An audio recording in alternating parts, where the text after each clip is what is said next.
El principio fundamental de la organización militar es la obediencia. Yo estoy en esta profesión desde los 11 años de edad.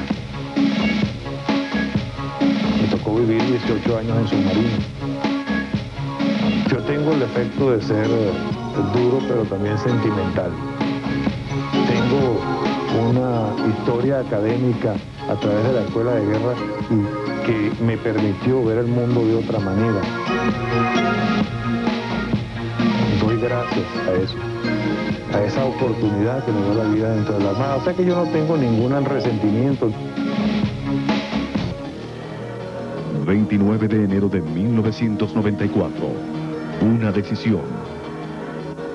Es removido de su cargo el ministro de la Defensa, vicealmirante Radamés Muñoz León. Hoy fuimos humillados. Humillados porque esta es la respuesta al sacrificio personal que un alto mando ha dado por el desarrollo democrático de un país. No sé por qué, con qué derecho puede hablarse de humillación cuando los invité a mi casa y les expresé en una forma muy cortés que había decidido, después de meditar sobre la situación del país y sobre la situación de las Fuerzas Armadas, designar un nuevo ministro y un alto mando militar.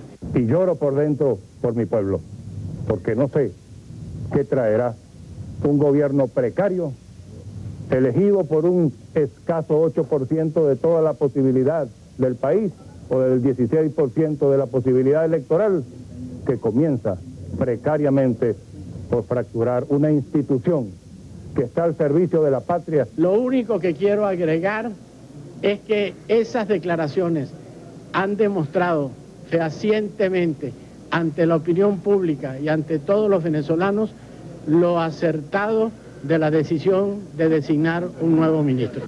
Sin embargo, Radamés Muñoz León no solo fue noticia en esta oportunidad, en realidad durante los casi 7 meses en que permaneció como ministro de la Defensa, siempre estuvo en el tapete informativo.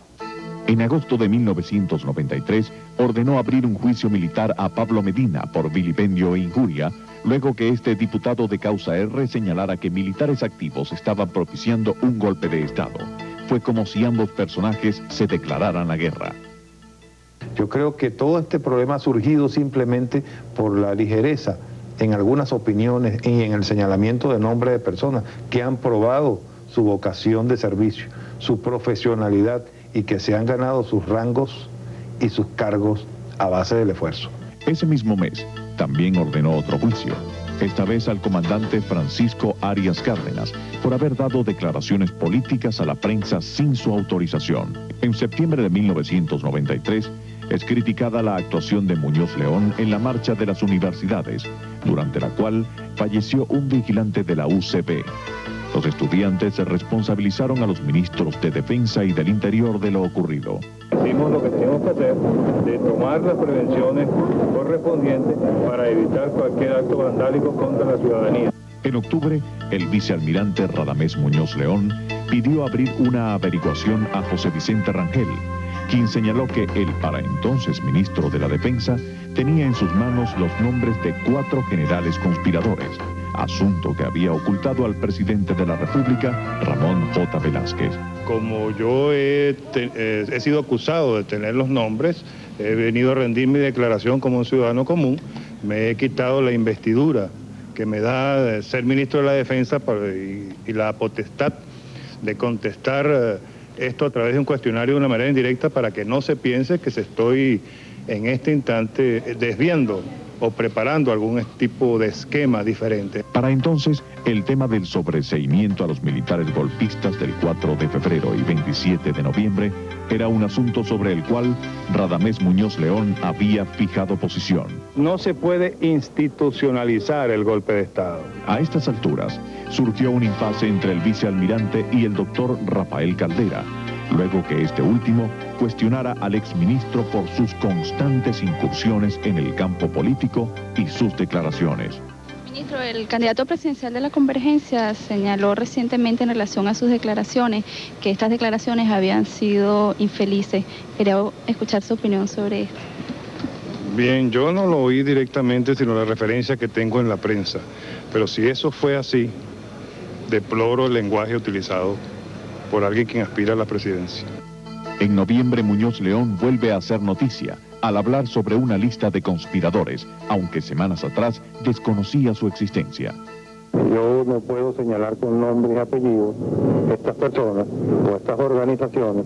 Lo que tendría que dar una lista de nombres que tengo y que poseo en el sentido de inteligencia y de informaciones que han llegado a mi despacho, las cuales no han sido verificadas como pruebas. Hacia finales de año, recordamos a Muñoz León y el caso de las armas robadas en Puerto Tiuna, su encuentro con Pablo Medina, su aporte en los pasados comicios y su constante palabra de defensa a la democracia. Nos sentimos orgullosos del pueblo venezolano. Nos sentimos orgullosos de esta respuesta cívica y de esta conformación de ideas alrededor del espíritu democrático que reina y reinará en este país. El vicealmirante Radamés Muñoz León pensó que podía quedarse como ministro los pocos meses que le faltaban para su retiro, pero el presidente Rafael Caldera optó por el cambio. Y esta decisión para muchos fue la primera muestra de autoridad y firmeza del nuevo gobierno. Creo que está claro para el país que mi actitud siempre fue defender el sistema democrático y el progreso del país. Yo diría mi consejo al nuevo ministro es precisamente consolidar el espíritu democrático de las Fuerzas Armadas, apoyar al desarrollo del país y por encima de todas las cosas, en ese apoyo y desarrollo, mejorar la eficiencia de las Fuerzas Armadas en las zonas fronterizas. Y en instantes, a 2 años del intento golpista del 4 de febrero, Venezuela inició un momento crucial de su historia. Sinopsis.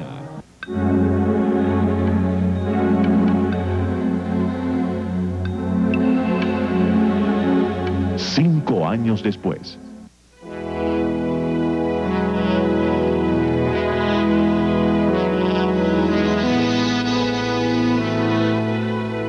Luego de ver estas imágenes, revivir nuestra historia reciente y conocer la trayectoria de cada uno de estos mandatarios, nos damos cuenta de lo que el venezolano aspira y necesita. Precisamente, pensando en estas necesidades del país, hace 7 meses se pensó en Ramón J. Velázquez para que asumiera el poder. Para entonces, señaló: la gente, por esas características que decían que yo tenía, de seriedad, de responsabilidad, de honestidad, no sé, van a creer que yo soy un curandero, que fue el hombre de los milagros, y eso hay que desecharlo.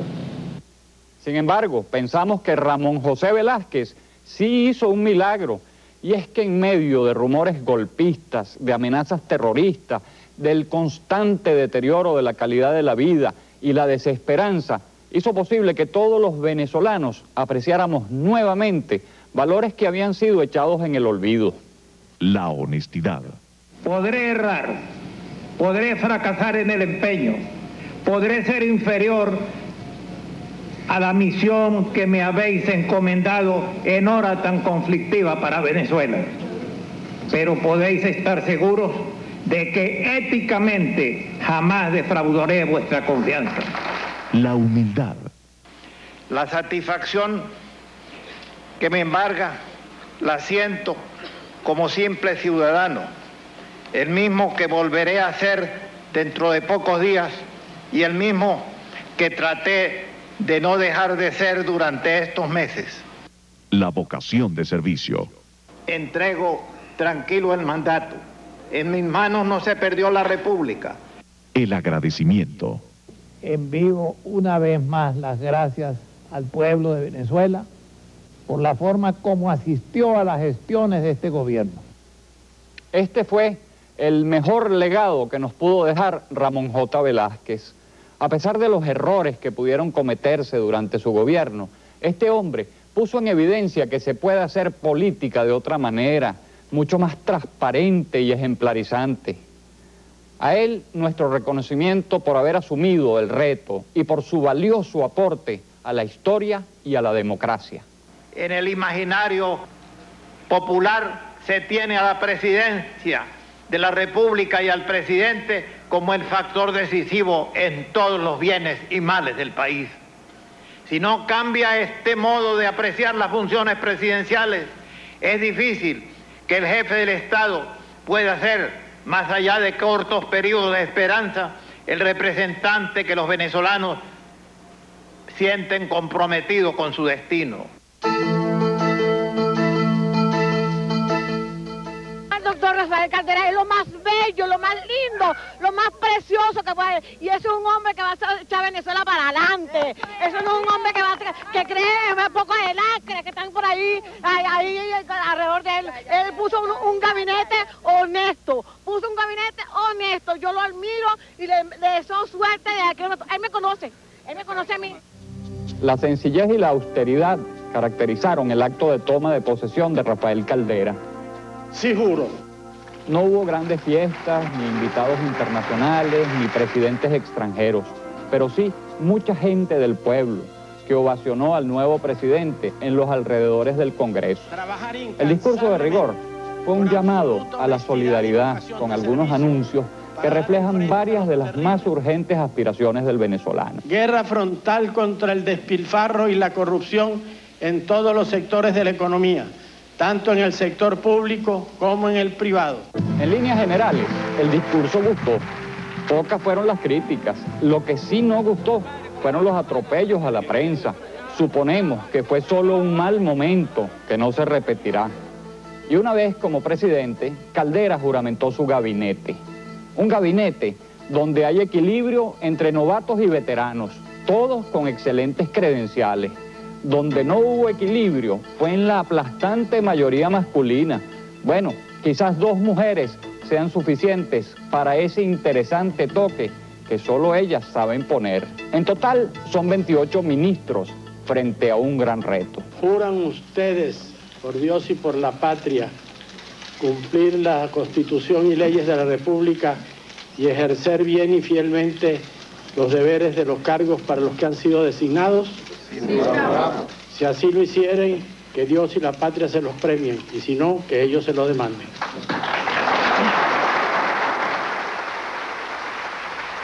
Sin duda alguna, los primeros días de cada periodo son los más agradables que tiene un presidente de la República. Honores, saludos y sonrisas hubo en el desfile militar, que también tuvo sus tropiezos.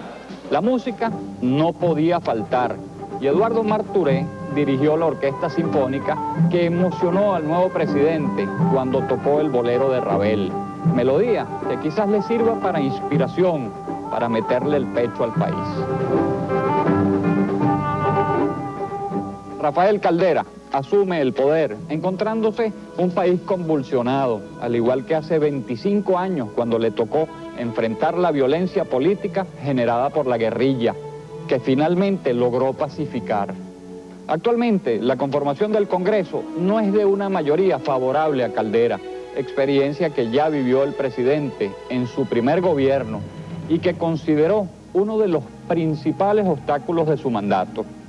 En 1968, hablaba de lograr la paz y la justicia social, con palabras que hoy tienen la misma vigencia. Queremos paz, pero sabemos que la paz ha de lograrse a cambio de justicia, y que la justicia tendrá que realizarse a través de una idea de desarrollo que no sea puramente el aumento de producción económica, sino que sea también el aumento de bienestar social. Ese desarrollo ha de ser desarrollo de todo el hombre y de todos los hombres, de todo el hombre, es decir, el hombre que no es solamente una mandíbula para comer, sino que es un corazón para sentir y un cerebro para pensar. Quizás algunos digan que las cosas no han cambiado y que es más, ahora estamos peor. Sin embargo, los años no han pasado en vano. El pueblo ha madurado y las implicaciones de este proceso son las que pueden hacer la diferencia entre el ayer y el hoy. Porque lo que sí es cierto es que, como ya se ha dicho, Venezuela no aguanta más equivocaciones. Tenemos que triunfar y triunfaremos. Y en momentos hablaremos del sobreseimiento de los golpistas a 2 años del 4 de febrero. Sinopsis. El poder de la información. El poder de la información. Segunda semana.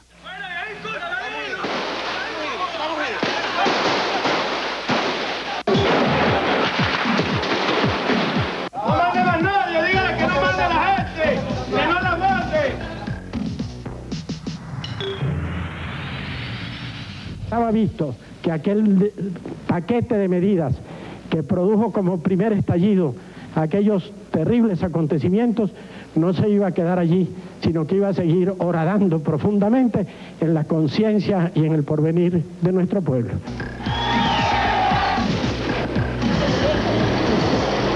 El golpe militar es censurable y condenable en toda forma, pero sería ingenuo pensar que se trata solamente de una aventura de unos cuantos ambiciosos que por su cuenta se lanzaron precipitadamente sin darse cuenta de aquello en que se estaban metiendo. Por ahora hay un entorno, hay un mar de fondo, hay una situación grave en el país y si esa situación no se enfrenta, el destino nos reserva muchas y muy graves preocupaciones. A 2 años del intento golpista del 4 de febrero, el presidente Rafael Caldera cumplió con lo que durante toda su campaña presidencial manifestó sería una de sus prioridades: estudiar una fórmula para lograr el sobreseimiento de las causas a quienes participaron en las 2 intentonas golpistas de 1992, sin que esto creara una reacción negativa dentro de las Fuerzas Armadas o se viera como una manera de institucionalizar el golpe, creando un mal precedente en el país. Precisamente este era el temor del exministro Radamés Muñoz León, quien nunca estuvo de acuerdo con el sobreseimiento. Rafael Caldera, luego de aquellos acontecimientos, logró captar el sentimiento popular y exponerlo ante el Congreso Nacional. Ahora, como presidente, el asunto de los sobreseimientos se ha desarrollado de esta manera. En libertad 22 procesados civiles y militares de las intentonas golpistas del 4 de febrero y 27 de noviembre. Allá adentro quedan más de 50 compañeros, todos oficiales efectivos y activos, dispuestos y con los méritos necesarios a regresar a su fuerza. Hoy hacemos un llamado a la organización, a la protesta cívica, a encaminar los nuevos rumbos de la patria. Permanecen detenidos 48 procesados militares que no están dispuestos a quedar libres si eso significa pedir la baja. Días después, el ministro de la Defensa expresó que entre el segundo grupo de sobreseídos que saldrá en los próximos días, algunos podrían reingresar a las Fuerzas Armadas Nacionales. Y mientras se desarrollaba todo este proceso de los sobreseimientos, veamos otros hechos que fueron noticia para la segunda semana de febrero.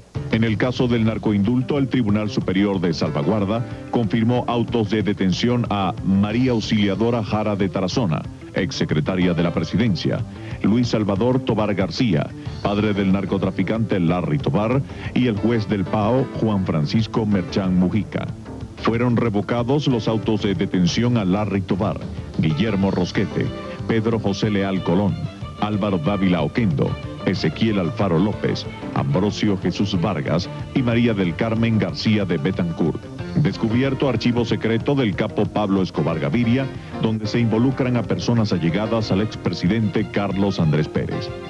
Los alcaldes de Baruta, El Hatillo, Sucre y Chacao decidieron disolver el cuerpo de bomberos del distrito Sucre. Una decisión que nosotros respetamos, sin embargo, pensamos que lo ideal debería ser la unificación de los servicios bomberiles en el área del este. Cada alcaldía formará su propio cuerpo de bomberos. Debido a esta separación, los bomberos del distrito Sucre temen por su estabilidad y seguridad laboral.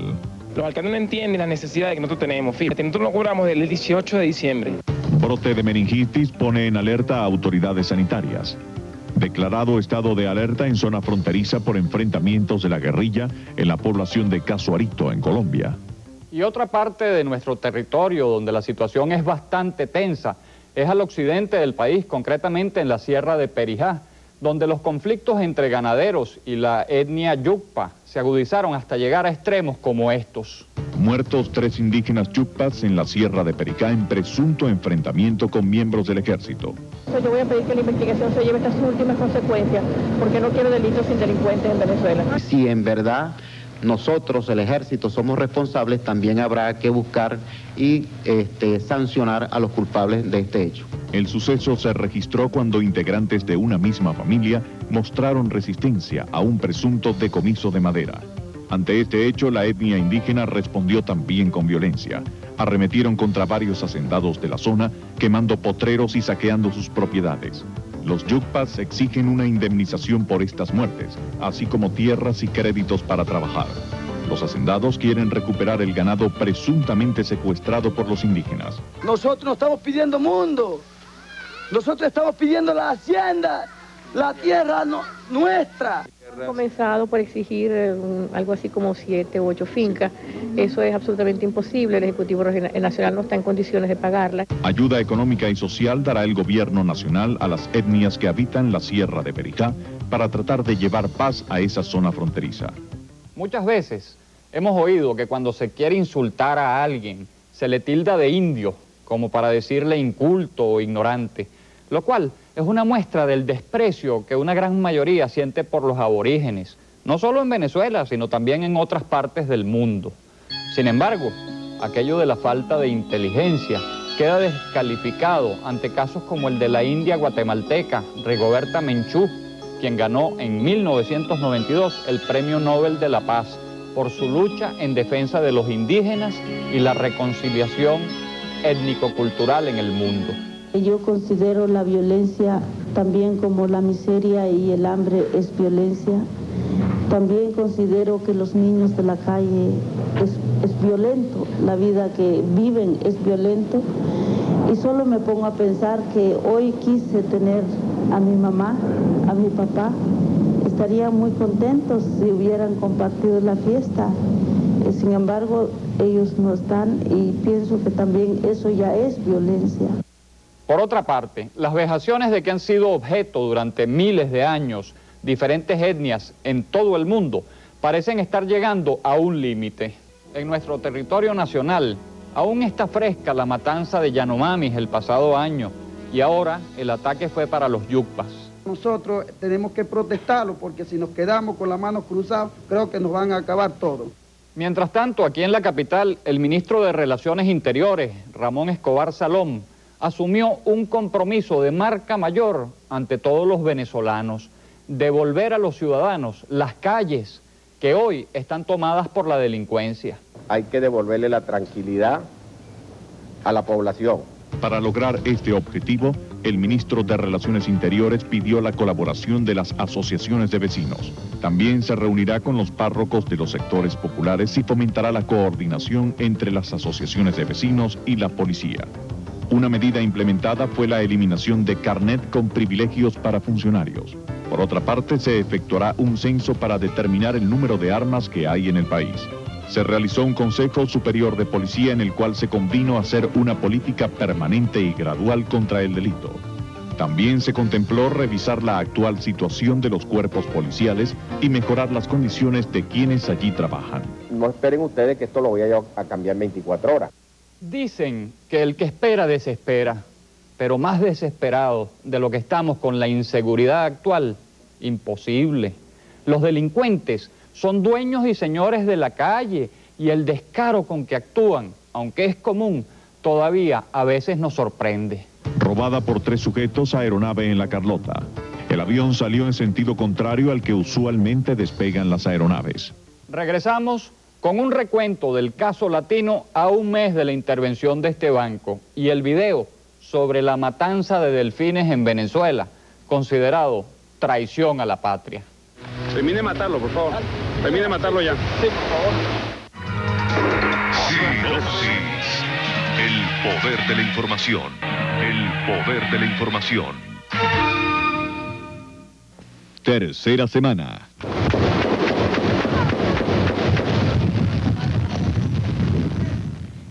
Sabaneta. La historia vuelve a repetirse.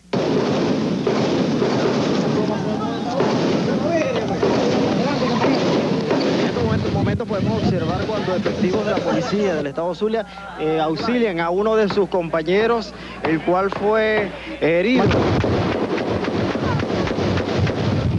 Observar la intensa cantidad de humo que está emanando de la cárcel nacional de Sabaneta. La misma es producto de las bombas lacrimógenas que están lanzando los efectivos de la Guardia Nacional. Igualmente al fondo escuchamos los disparos de la garita número 9, disparos de FAL en contra de los presos que, como hemos venido anunciando, arremetieron contra los efectivos civiles y militares acantonados en la cárcel nacional de Sabaneta. En estos momentos podemos observar cuando funcionarios de la medicatura forense sacan el cadáver del colombiano de 47 años de edad, Julio Sosa Tobar, que estaba trabajando como obrero en el penal, y podemos observar. Y entonces... Poco se puede agregar al respecto. ¿Qué más se puede decir? ¿Qué más se va a esperar? ¿Habrá alguien que pueda evitar todo esto? ¿Qué es lo que realmente pasa en nuestras cárceles? En el aire quedan esas preguntas, al igual que en el aire están todavía casi 1 millón de venezolanos que a un mes de la intervención del Latino desconocen qué pasará con los ahorros depositados en ese banco. Ahorristas pudieron cobrar cuentas de ahorros con saldo entre 100.000 y 400.000 bolívares. Trabajadores de la industria petrolera afectados por la situación del Latino amenazan con paros escalonados. Ahorristas y trabajadores del Latino marcharon con pancartas, repartieron panfletos y exigieron soluciones al problema que confrontan. Cunde la pobreza, cunde la anarquía si el Estado venezolano no asume su responsabilidad. La semana pasada operaron a mi esposo y no tengo con qué pagar la clínica. A ver qué hago. Son nuestro ahorro de toda la vida. Allanada oficina del expresidente del Banco Latino, Gustavo Gómez López. Juez mercantil embargó Latimer, empresa que controla la mayoría accionista del Banco Latino. Dictada medida de prohibición de salida del país a directivos del Latino. En este caso, lo único que está bien claro es que un buen número de venezolanos resultó estafado y ya se conocen hasta casos de suicidio de personas que no han soportado el verse arruinados y endeudados de un día para otro. Pero, ¿quién responde por esto?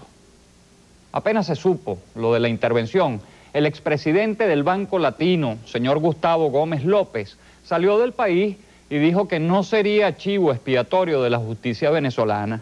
Poco a poco se han descubierto manejos descaradamente inescrupulosos, en los cuales están envueltos personajes bien conocidos y poderosos del mundo político y del mundo económico, lo cual hace aún más difícil esta situación. Ya es Vox Populi de que la organización Diego Cisneros, el grupo Cisneros en particular, controla al Banco Latino. Ha salido en varios artículos, esto es bastante conocido.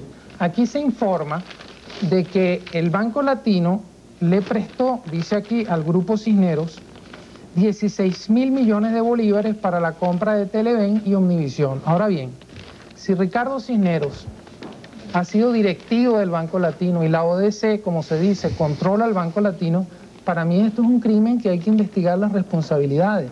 La gente, en este caso, quiere fundamentalmente 2 cosas. La primera, que le devuelvan su dinero. Y segundo, que se registre el mundo entero, si es necesario, hasta encontrar a los directivos del Banco Latino y obligarlos a dar la cara. Hay que establecer las sanciones ejemplares, para que esto no siga ocurriendo y no vuelva a ocurrir. Si el gobierno le pone voluntad y asume el compromiso, puede lograr que los directivos del Latino vuelvan al país. Una vía podría ser la extradición, un proceso largo y que solamente es posible con países con los que Venezuela tiene este tipo de convenio, razón por la cual a veces sucede lo que sucedió, por ejemplo, con Blanca Ibáñez, es decir, nada. Tiene que haber un acto judicial, una decisión judicial, porque ningún país aceptaría un pedido de extradición si no se basa en una orden de un juez. Pero también existe la deportación, proceso mucho más rápido y efectivo, pues con solo dejar sin validez la visa de los solicitados, se les obligará a regresar a su país de origen. Nosotros exhortamos al gobierno de la República de Venezuela que ensaye soluciones novedosas frente a eso, mucho más rápidas, para que en un plazo realmente prudencial la gente pueda sentir que se está haciendo algo. La extradición es eterna. Lo hemos comprobado. Además, cuando está a punto de salir la extradición, puede el tipo mudarse de país y simplemente quedamos con los crespos hechos. Por otra parte, la repatriación de los bienes que han salido del país por vía de la corrupción es una propuesta concreta del ministro de Relaciones Interiores que debería tomarse muy en cuenta. Esa política se puede emprender y esas posibilidades son ciertas, tanto desde el punto de vista jurídico como desde el punto de vista práctico. Yo lo sé muy bien porque yo he estudiado el asunto y Venezuela debe aspirar a recuperar los capitales que por la vía de la corrupción, del fraude o de cualquier otra irregularidad, ya sea política o administrativa o financiera, se hayan ido del país. Entre tanto, a un mes de la intervención del Banco Latino, estas fueron las declaraciones de la juez. Todavía el tribunal no tiene personas indiciadas. Estamos buscando elementos en todos los sitios que creemos que podamos encontrar. Por otra parte, la situación se complicó aún más al conocerse esta noticia. Renunció Junta Interventora del Banco Latino en protesta por la designación de una Junta Administradora. Nos dieron un mandato y tenemos aquí, como decimos, bueno, hemos cumplido. Ha sido tremendamente lento el servicio que se le ha dado al público. Ya el problema del Banco Latino es un problema bastante delicado. Si a esto añadimos esta renuncia y la posibilidad de que tengamos de buscar nuevos interventores, que dudo que sean mucho mejores de los que están renunciando, es realmente una demora en este proceso que tiene que acelerarse. La Junta Interventora no nos ha convencido, en la Comisión Bicameral no han sido lo suficientemente claros. Y dada la angustia que ha producido el caso Latino y la ola de rumores que se ha generado en torno a la estabilidad de otras instituciones bancarias, ofrecemos a continuación información acerca de la actual situación de los principales bancos del país, según Softline Consultores. Los bancos de mayor crecimiento durante el mes de enero son Provincial, Venezuela, Industrial de Venezuela, Mercantil y Consolidado. Y de los bancos pasamos a otro tema.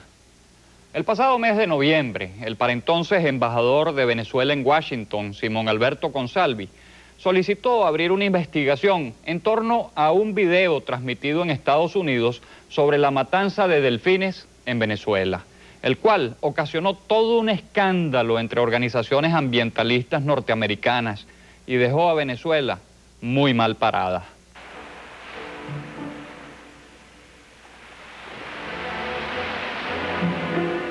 Este video fue realizado por las fundaciones venezolanas Bioma y Fundacetácea, que pretendía alertar sobre la supuesta actitud equivocada de los pescadores del Morro de Puerto Santo, quienes presuntamente mataban a los delfines. Pero resulta que las primeras suspicacias se presentaron porque el famoso video se vio primero fuera del país y vino a perjudicar aún más las relaciones comerciales con Estados Unidos, país que desde hace 3 años mantiene un embargo contra el atún venezolano, con el argumento de que para su pesca se matan delfines que son utilizados como carnada. A nosotros nos enseñan desde chiquitos a defender los delfines. Los cultivamos, viven con nosotros en nuestras costas y en nuestros mares. Nuestros pescadores los defienden. Lo cierto es que a estas alturas se ha descubierto una macabra historia que, cierta o no, ya ha hecho bastante daño al país y además siembra dudas en torno a la labor de fundaciones que supuestamente trabajan en favor de la naturaleza. Ante el Juzgado Segundo Superior de Carúpano, declararon los representantes de Bioma y Fundacetácea, acusados presuntamente de manipular la realización del video de matanza de delfines. Los pescadores de Puerto Santo aseguran que fueron engañados a la hora de elaborar el video. Ellos me sacaron para ir a tomarle foto a los delfines y yo fui. Y cuando llamamos a la mina de delfín, el Aldemaro Romero Díaz me dijo que lo pudiera, que él se hacía responsable de lo que pasara. Fuimos como equivocados porque ellos eran científicos y necesitan eso para un estudio científico y por eso caímos. Los presidentes de Bioma y Fundacetácea fueron acusados por el gobernador del estado Sucre de traición a la patria por haber expuesto a nuestro país al desprecio público. Renunció el presidente de Bioma. En instantes, regresamos con los acontecimientos más recientes. Sinopsis. El poder de la información.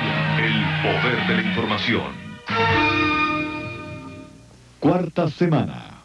Paralizadas las carreras de caballos en el 5 y 6 por protesta de los jinetes ante las deficiencias de seguridad y asistencia médica. El Instituto Nacional de Hipódromos se comprometió a subsanar la situación y este fin de semana habrá carreras. Después de 5 meses, el Tribunal Superior de Salvaguarda no ha decidido en relación al caso Lucinchi. Extraña enfermedad cobra víctimas en el estado Zulia. Sobreseídas las causas del teniente coronel Francisco Arias Cárdenas y las de otros 9 oficiales. De nuestra parte no hay arrepentimiento, no hay temor de lo que hemos acometido. Según el ministro de Hacienda, Julio Sosa Rodríguez, el impuesto al valor agregado no está suspendido. Guerrilla colombiana atentó contra consulado venezolano en Medellín. Este incidente ocurrió a los pocos días de la instalación del Consejo Nacional de Fronteras, que inicia sus reuniones el próximo 1 de marzo. A juzgar por los acontecimientos ocurridos entre ambos países últimamente, en este encuentro habrá muchos temas que tocar. Entre tanto, así van las cosas en el Congreso Nacional a un mes de su instalación. Cuando el diputado Pablo Medina señaló concretamente en su denuncia que un diputado de Acción Democrática, el diputado Luis Carlos Serra, era beneficiario de una tarjeta de crédito cuyo saldo, cuyo monto, muy grande, según la denuncia, no haya sido saldada, la fracción parlamentaria de Acción Democrática inmediatamente le exigió al diputado Luis Carlos Serra que hiciera uso del derecho de palabra y explicara su situación y exigiera la presentación de pruebas. En primer lugar, quiero rechazar frente a mis colegas parlamentarios, frente a la opinión pública nacional y frente a cualquier interesado, la absurda, pero totalmente falsa aseveración de que he dispuesto de alguna tarjeta del Banco Latino, dadivosa, graciosa o gratuita, otorgada para mi beneficio. Con respecto al señor Luis Serra Carmona, que se raja la vestidura de honestidad y toda cosa, es verdad, él lo llama el diputado Rafa. Que la Cámara vuelve a solicitar al señor diputado Pablo Medina la presentación de las pruebas sobre las cuales soporta su denuncia contra Rómulo Paz, Leonardo Ferrer y Luis Carlos Serra Carmona. El compañero Pablo Medina presentará pruebas en el momento que él crea pertinente y oportuno hacerlo. Si los congresantes entre sí no se respetan, mucho menos pueden esperar que lo haga la gente que los ve actuar de esta manera. En realidad, ¿se trata de desprestigiar a los parlamentarios o se desprestigian ellos mismos? En este primer mes de trabajo se ha desperdiciado un tiempo precioso en discusiones estériles, pues teniendo los números de cédulas de identidad de los congresantes, se llevan al Centro Financiero Latino, se introducen en la computadora y en cuestión de minutos pueden tenerse la información necesaria, sin necesidad de caer en discusiones interminables. La gente quiere acciones concretas y en demanda de esto tomaron los alrededores del Congreso el pasado martes. Al día siguiente, la Comisión Bicameral del Congreso, que estudia el caso del Banco Latino, hizo importantes anuncios producto del trabajo realizado en relación a este caso. Presentada ley especial para regular emergencias financieras y ofrecer mayor protección a los depositantes. Este proyecto prevé garantía hasta por 4 millones. Esta ley especial establece que no gozarán de beneficios de ley de libertad provisional quienes sean objeto de sanciones penales previstas en la ley de bancos. La gente no sabe qué hacer con su dinero. Se habla nuevamente de rumores y de una campaña orquestada para desestabilizar el sistema financiero. Se está investigando sobre eso que ustedes han dicho de los rumores desestabilizadores, pero yo en este momento no quiero dar ninguna declaración porque espero tener mayor información. Sin pretender alarmar, es bueno hacer una reflexión en torno a los hechos del 27 de febrero de 1989 y la situación actual. Si en aquel entonces 20.000 personas salieron a la calle y crearon un caos en el país, ¿se pueden imaginar ustedes qué pasaría si 2 millones de personas que actualmente se sienten estafadas pierden la paciencia? El problema, amigos, es de una gravedad difícil de asimilar en toda su magnitud, pues cada día surgen nuevos elementos. Las compensaciones entre depósitos y deudas del Banco Latino aún no han sido aceptadas y los nuevos interventores recomiendan paralizar este tipo de operaciones en el mercado secundario. Reunión de banqueros y parlamentarios en casa de Gustavo Cisneros desata polémica. Esa es una reunión que cuando menos me suscita dudas, me suscita interrogantes. La personalidad del anfitrión para mí es absolutamente irrelevante. Yo nunca me planteé por qué las motivaciones de esta persona para invitarnos. No, me pareció que era muy normal. Considero que no son los mejores escenarios a los efectos de buscarle una solución a la problemática del Banco Latino. Sin embargo, la prioridad debe ser garantizarle a los ahorristas su dinero. El gobierno nacional decidió sanear y redimensionar el Banco Latino. La Junta Interventora que deberá llevar a cabo este plan está presidida por Gustavo Rosen. Por otra parte, la designación de la nueva Junta Interventora fue recibida con beneplácito por los ahorristas y por los banqueros. Gustavo Rosen genera confianza y el país requiere confianza, y por eso es que le decía que consideraba un acierto su nombramiento y un acierto el que le haya aceptado este nuevo cargo. Gustavo Rosen, abogado, es reconocido como un profesional exitoso con una destacada carrera en la empresa privada. Es importante destacar que fue director del Banco Provincial, vicepresidente de la Asociación Bancaria de Venezuela y presidente de la Cámara de Comercio de Caracas. En febrero de 1989 es nombrado ministro de Educación con la esperanza de que su experiencia gerencial pudiera aplicarse en la solución de los problemas del magisterio. Posteriormente, en 1992, fue nombrado presidente de PDVSA con la intención de que Rosen pudiera manejar la difícil situación de la industria petrolera, dadas las dificultades económicas que vive el país. Su actuación siempre ha sido reconocida al punto que cuando se buscaba un presidente interino para sustituir a Carlos Andrés Pérez, se pensó en Gustavo Rosen. A simple vista, dejar la presidencia de PDVSA para hacerse cargo de la Junta Interventora de un banco no parece ser una propuesta muy tentadora, pero Rosen asumió la responsabilidad y dijo que más vale ser útil que importante. Esperamos que este gerente cuente con todo el apoyo necesario para solucionar un problema que tiene al borde de la desesperación a 2 millones de venezolanos.